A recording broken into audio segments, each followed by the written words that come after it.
Lo ni orang bayar hutang dengan AI ya. Lagu mana? Dia buat video dengan video AI. Jadi dia guna AI dah. Tak payah dah duduk belakang ko, duduk gapo ko. Jadi guna video AI untuk buat duit. Tapi gak macam bo ni tak reti.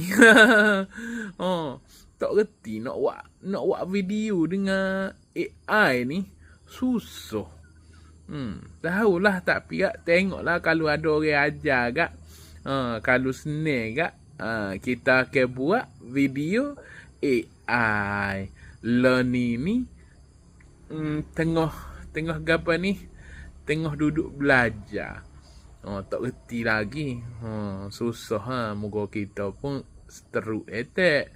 Lepas tu mata pun tak berapa nak nampak ni. Duk main nampak separuh. Tak tahulah siapa tak tahu nak ajar. Tapi kita duduk belajar selu-selu dalam video.